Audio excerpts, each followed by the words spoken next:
Hello world, Clinton here with a book review. Douglas Rushkoff's Present Shock. Fantastic book. Best book I've read in the past year, and I've been reading a lot of very good books. The reason I like this so much is because it goes over so many of the ideas that I've been trying to articulate on this YouTube channel thus far. You may have noticed all my other videos are taken down for now. They'll go up again eventually. But everything I wanted to say was largely articulated in this book. Douglas Rushkoff is a media analyst. He uses lots of McLuhan in this. He uses lots of interesting explorations of postmodernism that make sense. And basically he gives a bunch of very useful mental tools for dealing with the present-day hyper-mediated, interconnected world where we're all flooded with information and are paralyzed by its abundance. Present Shock is divided into 5 chapters.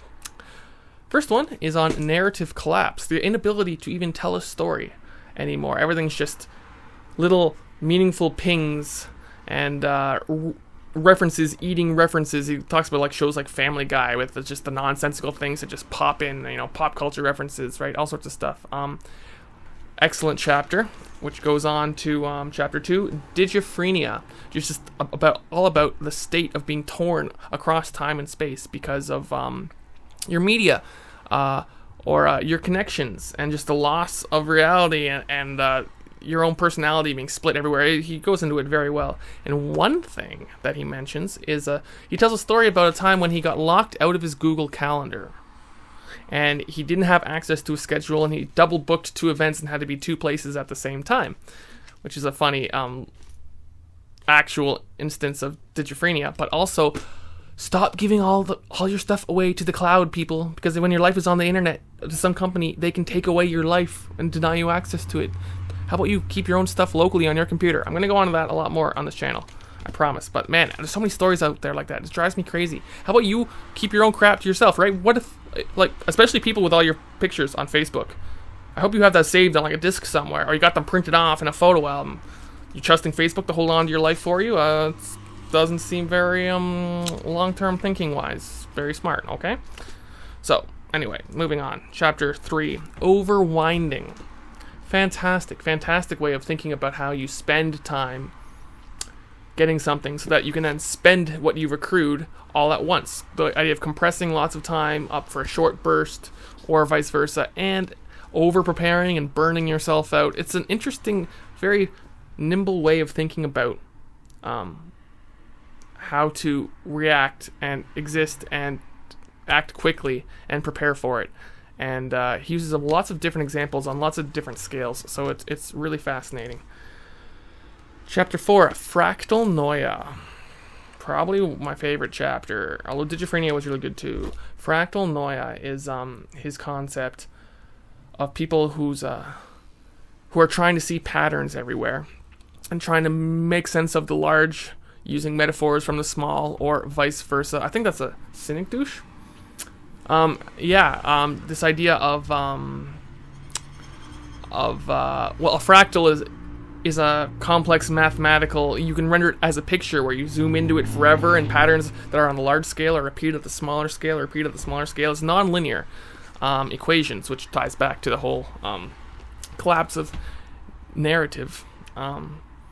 It's about people trying to make sense of one thing using another thing and tying their head all up in knots, and systems that try to do that, which end up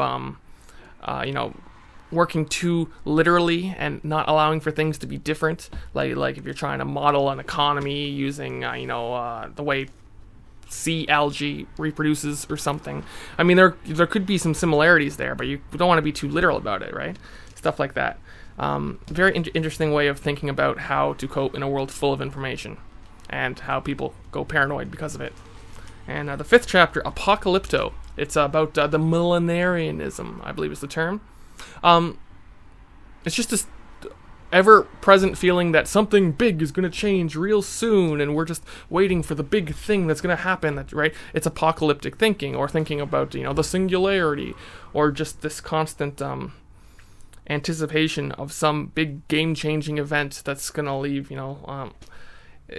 he goes into some reasons why this is some sort of psychologically permanent thing that every generation has had for decades and whatnot. Very good chapter.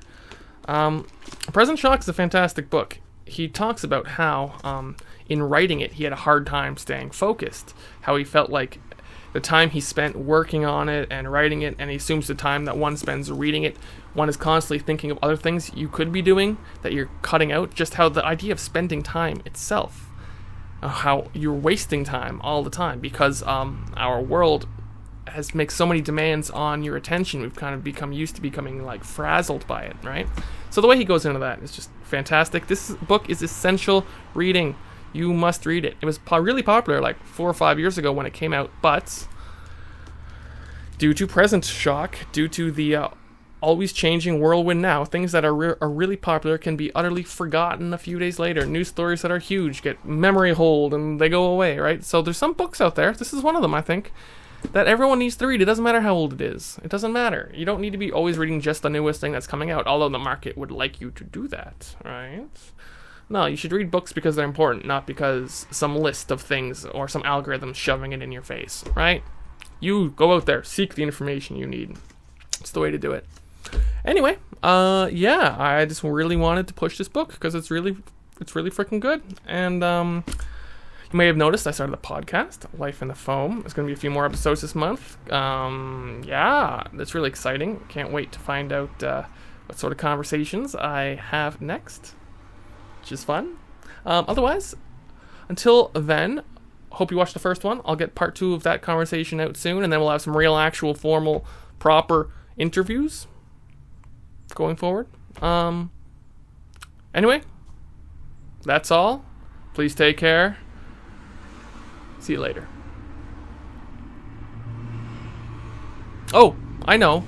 Go subscribe to my Patreon or something, or this account. Yeah, I should say something like that. Do that. All right. Take it easy.